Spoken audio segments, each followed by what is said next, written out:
Bien, buenos días, Iglesia del Señor. El Señor bendiga sus vidas el día de hoy y todos los días. Una de las grandes interrogantes a lo largo de los tiempos ha sido: ¿qué es el amor? ¿En qué consiste el amor verdadero? Esto lo han discutido filósofos, psicólogos, maestros, científicos y por supuesto las diferentes religiones que hay en el mundo. Y para el cristianismo, para el cristiano, evidentemente la respuesta correcta es la que Dios nos dejó escrita en su palabra. Así que vamos a pedirle al Señor que a través de su Espíritu nos guíe esta mañana a entenderlo, pero no solo entenderlo, sino especialmente a vivirlo. Así que le invito a ponerse de pie una vez más, a cerrar sus ojos y empezar a orar al Señor.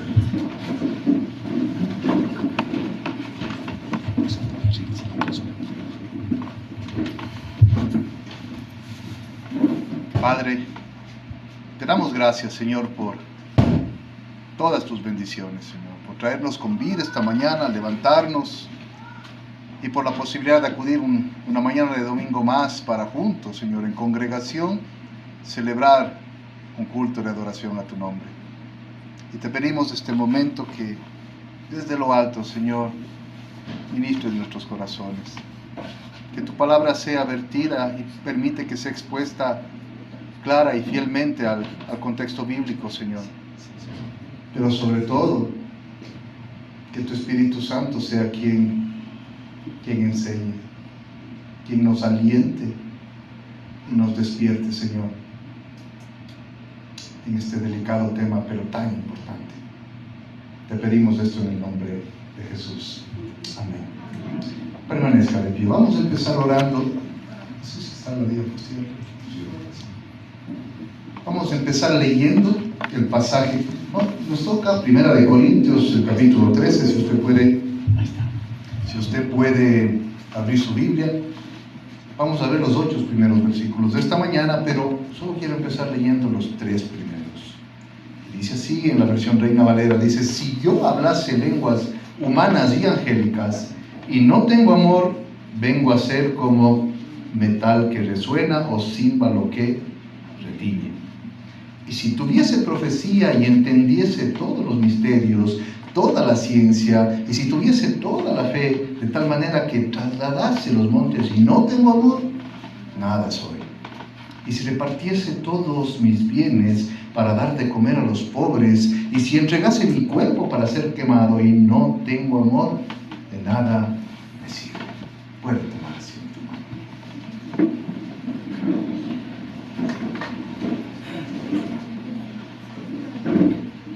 Mire, tras todas estas semanas que hemos venido predicando sobre la primera carta de Pablo a los Corintios, creo que nos debe haber quedado claro que la iglesia de Corinto estaba muy lejos de ser una congregación a la que podríamos considerar como un buen ejemplo. Menos ser quizás alguna iglesia a la que nosotros recomendaríamos, si es que alguien nos dijera: ¿a dónde puedo asistir? Y mire usted que, sin embargo, era una iglesia donde se predicaba la sana doctrina. La doctrina de los apóstoles fue fundada y adoctrinada por el mismo apóstol Pablo. Y a pesar de eso, la vida que llevaban varios de sus miembros estaba realmente lejos de ser considerado como un buen testimonio. Como hemos visto, ya en todas estas prédicas era una iglesia que tenía varios problemas. Uno de los principales es la división entre sus miembros. Los corintios, por sus costumbres sociales, por su provenir o estar expuestos a la influencia de la cultura griega, les encantaba formar grupos y llevaron esa práctica nociva también al interior de la iglesia. Y como es lógico, empezaron a surgir disputas entre estos grupos, ¿no? Aumentaron los desacuerdos y escalaron los conflictos entre ellos. E incluso al interior de las familias, algunos estaban considerando divorciarse o abandonar a sus parejas en pro de vivir de mejor manera su nueva espiritualidad. Los cristianos de Corinto eran egoístas. Cada quien buscaba su bienestar personal, sin preocuparse por los demás. En vez de fomentar la armonía, de buscar la unidad, otra vez se agruparon en clases sociales o económicas para empezar a celebrar sus cenas, al punto de no llegar a importarles si el resto, si los más pobres comían o no. En resumen, cada quien buscaba lo suyo propio. Ahora le pregunto, hermano, a la luz de estos antecedentes, ¿podríamos decir que los corintios, que la iglesia en Corinto era una iglesia que tenía amor? Para nada, ¿verdad? Era una iglesia en la que varios de sus miembros no estaban andando en el Espíritu, no estaban bajo el control del Espíritu, y por eso casi todo lo que hacían promovía ese ambiente de división, de discordia, de falta de armonía entre ellos. Cada quien se creía superior a los otros, cada quien pensaba poseer la razón y menospreciaba al resto. En el capítulo 12 que terminamos la semana anterior, Pablo se va en contra de ese egoísmo y les enseñó que todos ellos formaban un solo cuerpo y que cada uno de ellos era un miembro valioso y necesario dentro de ese cuerpo. Y mi querido hermano y hermana, ese mensaje no ha perdido en absoluto vigencia y aplica perfectamente para nuestra iglesia. Todos formamos un solo cuerpo y cada uno de ustedes es necesario y valioso dentro de ese cuerpo. Al parecer, estas disputas entre ellos incluso estaban produciéndose hasta por los dones que habían recibido. Puedo imaginarme a algunos de ellos jactándose ante los demás por tener los dones más visibles, los más sobresalientes, y por ello menospreciando al resto de hermanos que tenían quizás dones menos visibles, generando nuevamente tensión y conflicto. Y Pablo les dice que el don que cada uno había recibido del Espíritu era un regalo de Dios que les fue dado para el crecimiento y edificación de sus hermanos. Para eso era el don que cada uno recibió de Dios, para que todo el cuerpo se fortaleciera. Y finalizó la enseñanza del capítulo anterior con estas palabras en capítulo 12, verso 31. Él les dice: procurad pues los dones mejores, mas yo os muestro un camino aún más excelente. La Nueva Traducción Viviente lo establece así, dice: por lo tanto, ustedes deberían desear encarecidamente los dones que son de más ayuda. Pero ahora déjenme mostrarles una manera de vida que supera a todas las demás. Un camino más excelente. Una forma de vida que supera a todas las otras, a todas las demás. Que supera cualquier otra forma en que podamos vivir en esta tierra. Ese camino, esa forma de vida inigualable, es el amor. En el primer versículo de este capítulo 3 empieza Pablo y dice: si yo hablase lenguas humanas y angélicas y no tengo amor, vengo a ser como metal que resuena o címbalo que retiñe. Ya lo vimos, ¿no? Pero en este versículo claramente Pablo exagera de manera intencional para darle una fuerza mayor al concepto que él quiere ilustrar, que él quiere presentar. Es lo que se conoce como una hipérbole, una figura gramatical que usa la exageración. Mire cómo lo traduce la NTV. Él dice: si pudiera hablar todos los idiomas del mundo y de los ángeles, pero no amar a los demás, yo solo sería un metal ruidoso o un címbalo que resuena. ¿Recuerda usted que los corintios, por su cultura griega, eran vanidosos, verdad? Amaban todo lo relacionado con el pensamiento, las letras, las discusiones filosóficas, las artes, etc. Les fascinaba aquello que desafiaba al intelecto y a la razón. Así que, y en esto coinciden varios teólogos, no es raro pensar que sus nuevos creyentes estaban fascinados por los dones más llamativos, especialmente el don de lenguas, el de profecía, el de sabiduría, y los dones que tenían manifestaciones sobrenaturales. Y por eso usa estos mismos dones para ilustrarles este concepto a los corintios.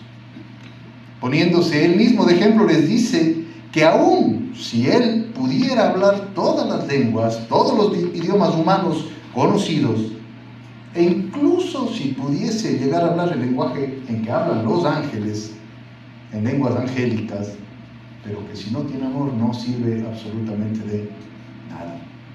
Que su vida era como un metal que retiñe, que resuena, es decir, que es molesto, que produce un ruido que molesta, que le molesta a Dios.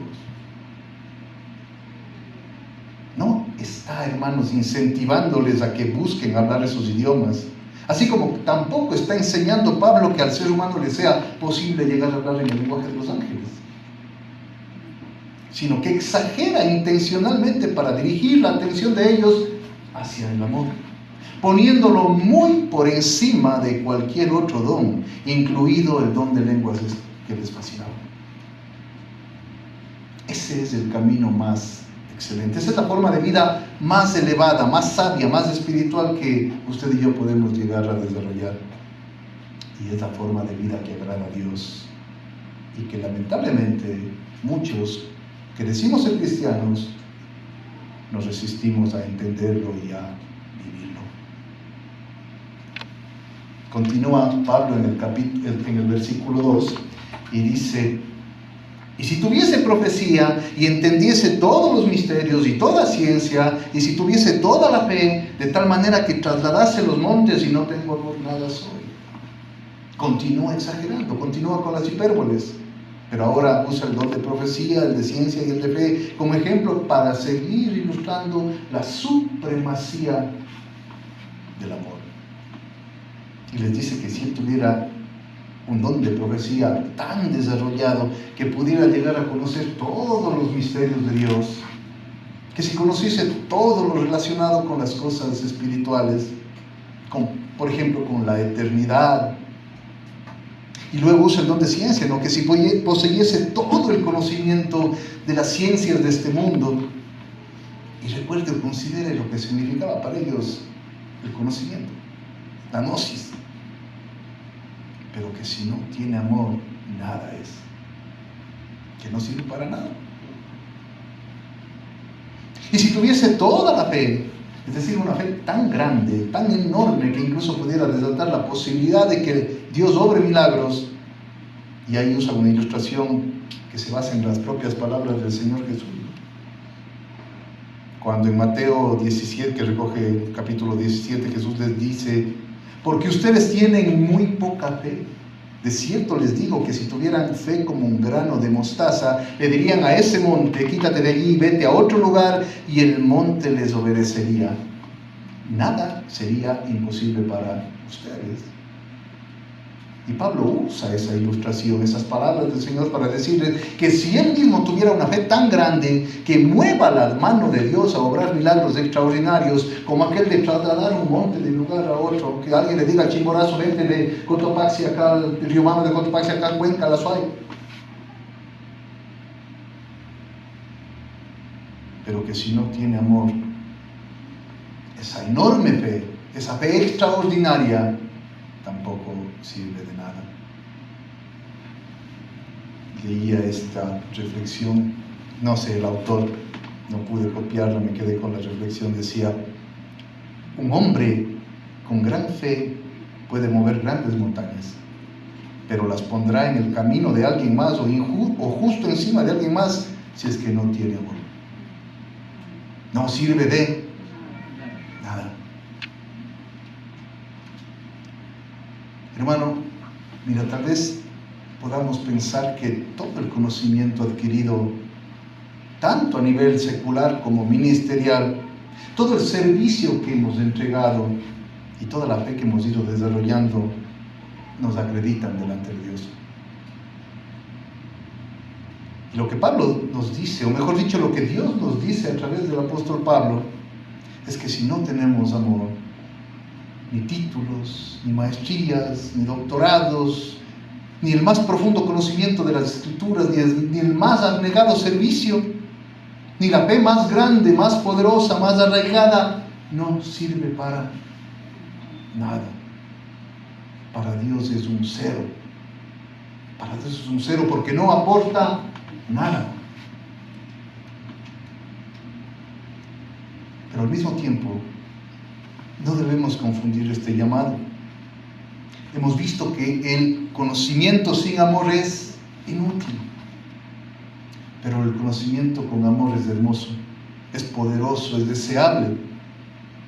Pablo no está menospreciando o despreciando el adquirir conocimiento. Dice John MacArthur que Dios, ponga la atención a esto, dice, Dios no quiere una multitud de ignorantes amorosos. Pues van a amar, pero van a caer en todo tipo de error. No van a poder diferenciar entre quién está bien y quién está mal. En absoluto es de ese llamado, hermanos. Si no es este de aquí, que lo recoge el mismo, que lo establece el mismo apóstol Pablo en su carta a los Filipenses. Y dice él, y esto pido en oración, que vuestro amor abunde aún más y más, ¿en qué? En ciencia y en todo.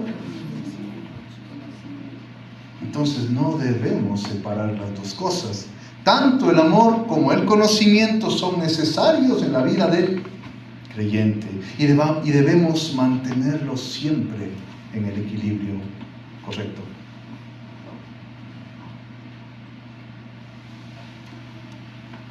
En el versículo 3 continúa Pablo exhortándoles y dice, y si repartiese todos mis bienes para dar de comer a los pobres y si entregase mi cuerpo para ser quemado y no tengo amor, de nada me sirve. Como veremos un poco más adelante, el amor conlleva un sacrificio abnegado, pero no todo sacrificio abnegado necesariamente es por amor. Hay muchas personas que se sacrifican a sí mismos, pero que lo hacen no con una motivación correcta.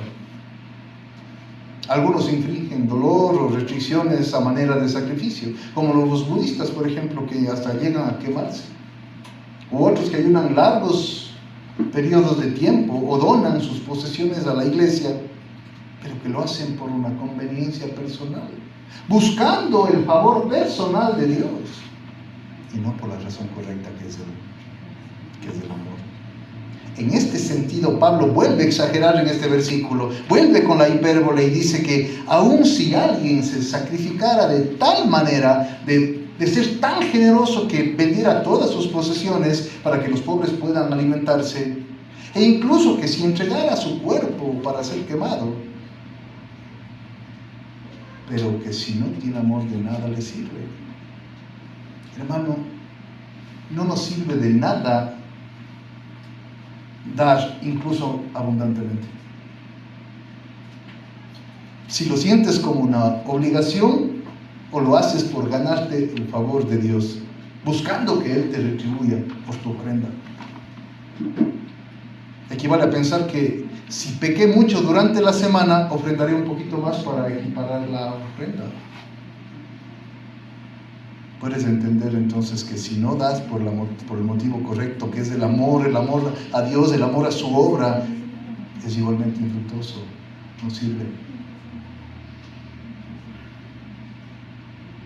Si no tenemos el amor ágape de Dios como la fuerza motora que impulsa nuestras vidas, no sirve de nada. Cualquier sacrificio que podamos hacer es inútil, es vano. Habíamos empezado esta prédica preguntándonos ¿qué es el amor? ¿En qué consiste el amor verdadero? ¿Estás amando tú? ¿Sirve el amor con el que amas? ¿Cuáles son las características de ese amor? Y Dios nos responde en los siguientes versículos de este mismo pasaje a través del apóstol Pablo. Y él dice lo siguiente.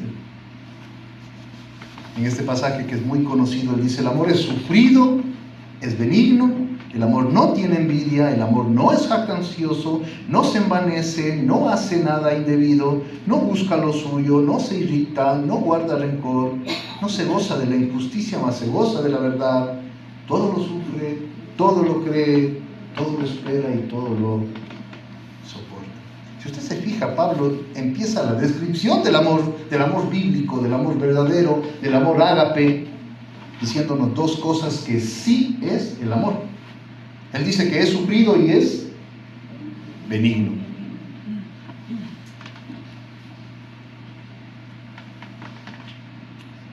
El amor es sufrido. No voy a pronunciar el griego porque quizás me equivoco. La traducción es paciente. Casi todo el resto de versiones, la Nueva Versión Internacional, la Nueva Traducción Viviente, la Biblia de las Américas, incluso la misma Reina Valera, ya en la versión actualizada en 2015, lo traducen como que el amor es paciente. Y la paciencia es una de las virtudes que viene con la presencia del Espíritu Santo en la vida del cristiano.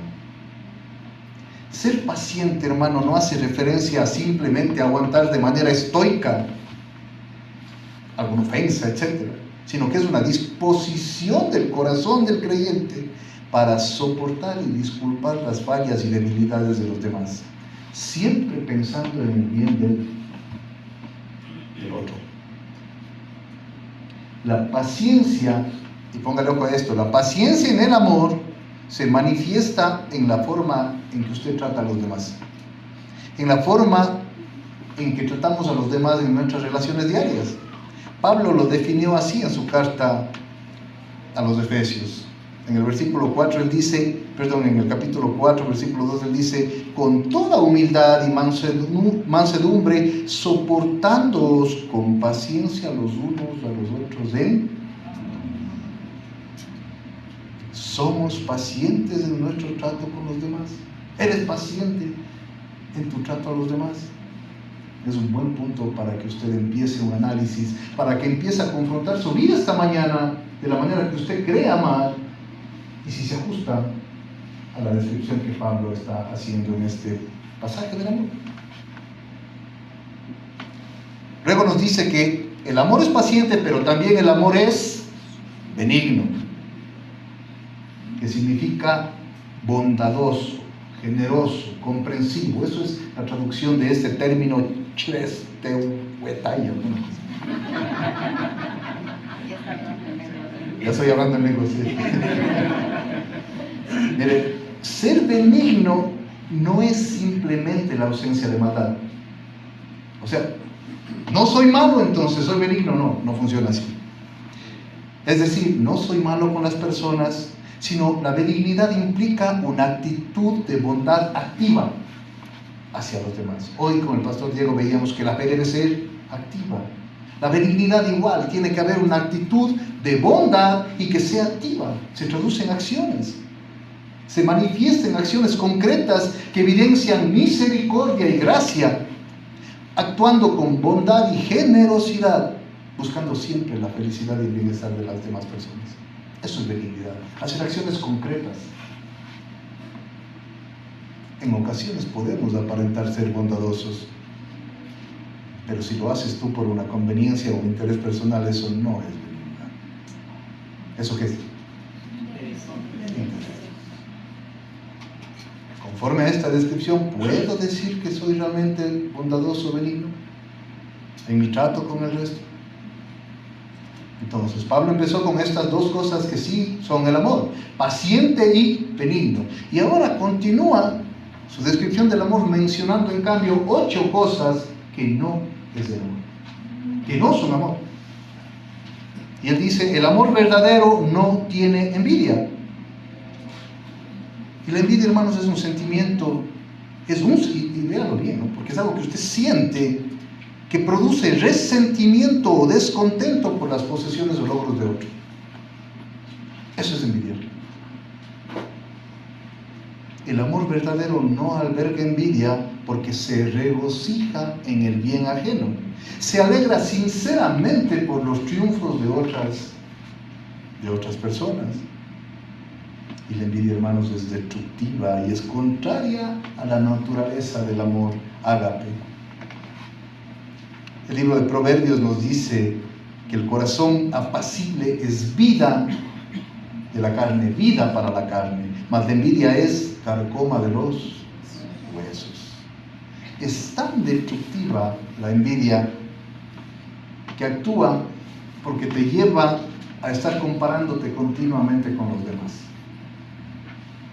Mira, mi compañero gana lo mismo que yo y ya se compró un carro nuevo.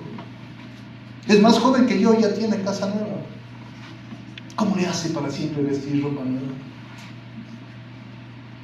envidia nos enferma y, como dice el proverbio, nos destruye, carcome hasta los huesos. Pero cuando el corazón es libre de este sentimiento de envidia, de este sentimiento destructivo de la envidia, puede verdaderamente complacerse y alegrarse por la prosperidad del resto, por la prosperidad de los demás. Pregúntese esta mañana si usted tiene esa costumbre de compararse continuamente. ¿En verdad usted se alegra por la prosperidad y los logros alcanzados? No por sus familias, no por sus hijos, porque eso es natural. Se alegra por la prosperidad y por los logros alcanzados por sus vecinos, por sus compañeros en el trabajo, por sus amigos, por los hermanos aquí en la iglesia.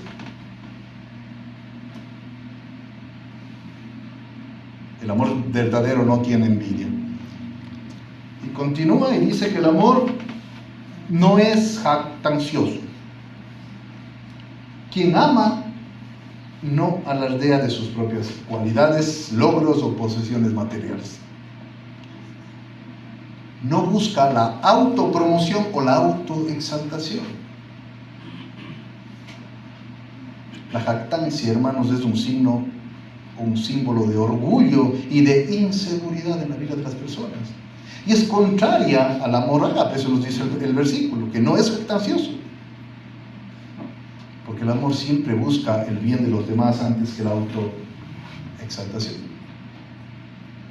El Proverbios 27:2 nos aconseja y nos dice: alábete el extraño y no tu propia boca, el ajeno y no los labios tuyos. El amor verdadero nos lleva a que sean nuestras acciones, nuestros actos, quienes hablen por nosotros y no nuestra boca.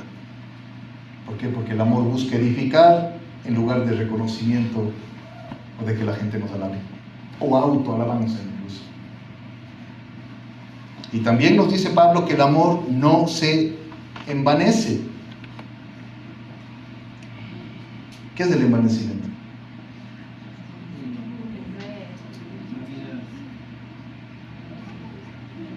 Es estar inflado con orgullo o arrogancia. Eso significa esta palabra pisioutai. Estar inflado, ¿ha visto ese pájaro que sale con el pecho rebosante, rojo? El amor, hermanos, no es arrogante ni orgulloso. Más bien, quien ama es humilde, pues reconoce primero sus propias limitaciones y luego principalmente reconoce su total dependencia de Dios. Antes del quebrantamiento es la soberbia y antes de la caída la altivez del espíritu.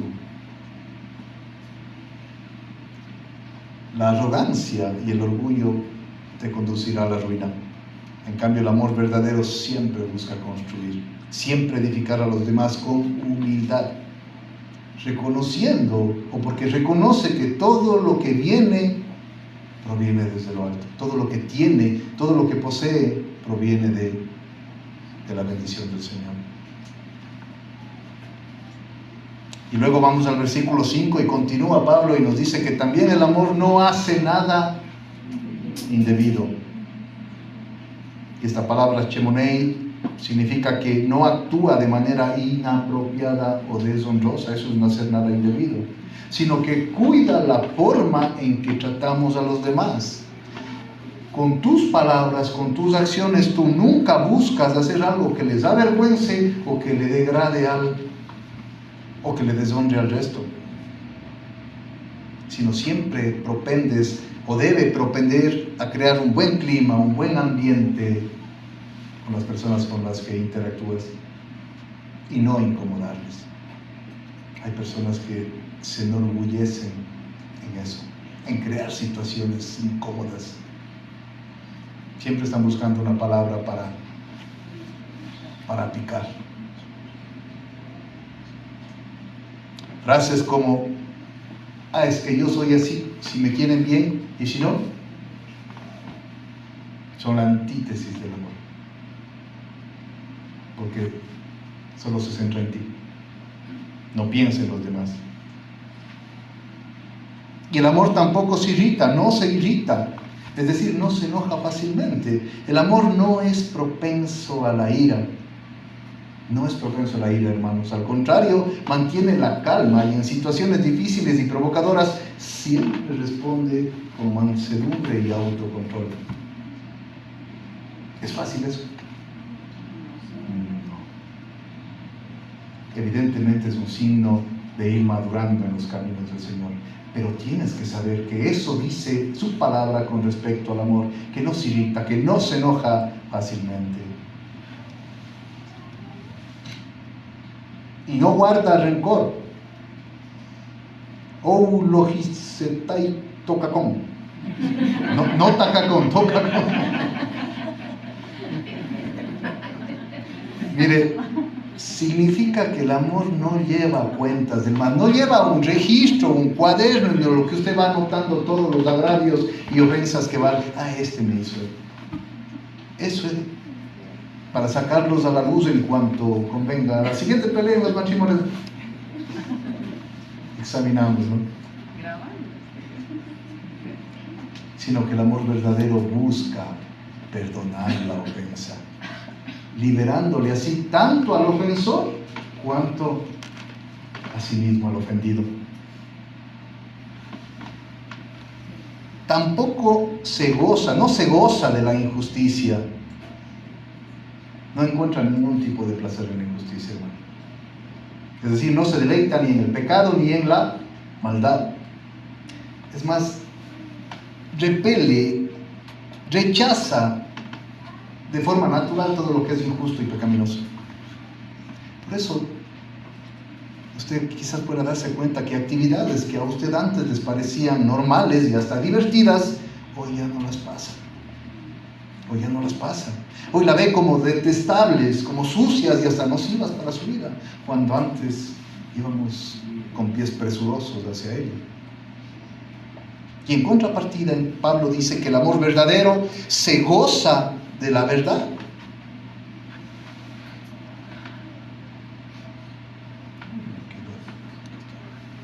Hasta acá. El amor verdadero se goza. Él dice, no se goza en la justicia, mas se goza en la verdad. Y esta palabra verdad, este término es verdadero, genuino, confiable. Es decir, que el amor verdadero se deleita en lo que es bueno, en lo que es honesto, en lo que es justo, en lo que es puro, en lo que es de buen nombre, en lo que es santo. En eso encuentra alegría y satisfacción, en todo lo que es conforme al carácter de nuestro Dios. Y finalmente Pablo termina su descripción del amor con 4 capacidades que son inherentes al amor, es decir, que vienen como parte de quien ama. Todo lo sufre, todo lo cree, todo lo espera y todo lo sufre. No es tirarse a sufrir, echarse a morir, como decimos, sino que el amor verdadero es capaz de soportar cualquier adversidad para cubrir las fallas y debilidades de los demás. Es un amor resiliente y protector, dispuesto incluso a enfrentar dificultades a causa o por el bien de los otros, por el bien de los demás. O sea, dispuesto incluso a meterte en dificultades, a enfrentar esas dificultades, buscando el bienestar de los demás. Spurgeon decía lo siguiente, él dice, el amor soporta con paciencia las debilidades, los errores, las imprudencias, las negligencias y los pecados de otro. Y yo me pregunto, o me contrastaba, ¿cuán lejos estoy? El amor soporta con paciencia las debilidades, los errores, las imprudencias, las negligencias y los pecados de otro. Pero además dice que todo lo cree. ¿Qué es creer, hermano? En el sentido de este término pisteu, es esperar siempre lo mejor de los demás. Eso es creer.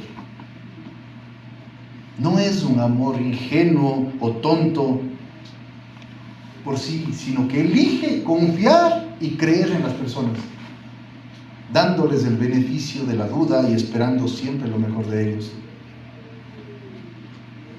Aunque también es consciente de la naturaleza caída del ser humano y sabe que a causa de eso puede salir desilusionado por esperar que las personas actúen o reaccionen con bien. Pero primariamente elige creer en la bondad de las personas. Todo lo espera. Siempre espera lo mejor de cara al futuro. Es decir, quien ama mantiene una actitud positiva frente a la vida, una actitud optimista y perseverante, porque conserva la esperanza aun cuando las cosas están difíciles, aun cuando el panorama no se presenta claro. No es positivismo de la mente, hermanos, sino es una confianza férrea en que los tiempos de Dios son perfectos y que Él está en el control de nuestra vida. Y finalmente dice Pablo que todo lo soporta. Y aquí la traducción es perseverar. Y el amor verdadero es perseverante porque está dispuesto a soportar y a permanecer firme en medio de las pruebas. Muchos cuando viene la prueba abandonan el barco y se vuelven al mundo. El amor verdadero no se rinde fácilmente, sino que persevera hasta el final. Demuestra un compromiso inquebrantable con nuestra fe y por siempre hacer el bien a los demás. Si usted se dio cuenta, mi querido amigo y hermano, me salté una característica del amor y lo hice a propósito. La dejé para el final porque si la analizamos, funciona como el eje central del amor ágape. Es decir, es un eje alrededor del cual todas las otras características que menciona este pasaje del amor cobran sentido, tienen sentido. Y está en el versículo 5 y dice: el amor no busca lo suyo. Algunas versiones más modernas de la Biblia lo traducen como el amor no es egoísta. Pero me quedo con la Reina Valera. El amor no busca lo suyo. ¿Qué es no buscar lo mío? No significa que la persona deba anularse, dejarse maltratar, no cuidar de sus propias necesidades o convertirse en una persona totalmente pasiva. No es eso, sino es vivir una vida que no esté centrada en el yo. Una vida que no busca mi propio beneficio personal, sino que se enfoca en el bienestar y las necesidades de los demás, antes incluso que en las mías propias. Eso es no buscar lo mío. O como decimos coloquialmente, una vida que no busca jalar agua únicamente para mi propio molino. Una vida que siempre tiene en cuenta cómo hacer el bien de manera activa al resto de personas. No solamente pensar el bien, sino cómo le hago bien. Este amor se manifiesta en actos de servicio y de sacrificio por los demás. Y cuesta, hermano. A veces cuesta. A veces cuesta. Muchas personas no son fáciles de amar. Pero el mandamiento no hace distinción. No te está diciendo ama a los que sean fáciles, a los que te aman. Y al mismo tiempo, hermano, yo me atrevo a decir que esta forma de vida es la clave para que usted viva lleno de paz y alegría. Y además trae consigo varios otros beneficios, porque le libera de estrés, porque no privilegia lo material, le mantiene el corazón lleno de satisfacción y le mantiene con buenas relaciones con los demás y hasta redunda en beneficios para su salud porque vive con alegría y en paz. El ejemplo más grande lo hallamos en la vida de nuestro Señor. Recuerda que Él dijo: las zorras tienen madrigueras y las aves tienen nidos, pero el Hijo del Hombre no tiene donde recostar su cabeza. Él vivió una vida llena de actos de servicio, que culminó al ofrendar su vida en la cruz, dejándonos el mayor ejemplo de amor ágape, de ese amor desinteresado. Usted puede ver, le puso nuestras necesidades de salvación por encima de su comodidad y de hasta su propia vida. Eso es no buscar lo suyo. Eso es no buscar lo suyo. En conclusión, hermanos, para finalizar esta mañana, yo quiero compartir algo personal. Y creo que posiblemente algunos de ustedes puedan identificarse conmigo. Hay personas a las que les es relativamente fácil abrir su corazón, mostrarse afectuosos, cariñosos, dulces. Les es fácil mostrar amor a los demás. Y yo veo eso como una fortaleza de su carácter, como un regalo de Dios. A mí me cuesta. Mi construcción de carácter a veces no facilita una interacción abierta con las demás personas. Cuesta ser expresivo e incluso hasta cariñoso. Esta debilidad de carácter, como yo lo veo, puede llevarnos o llevarte a pensar que no somos aptos para el llamado del amor bíblico.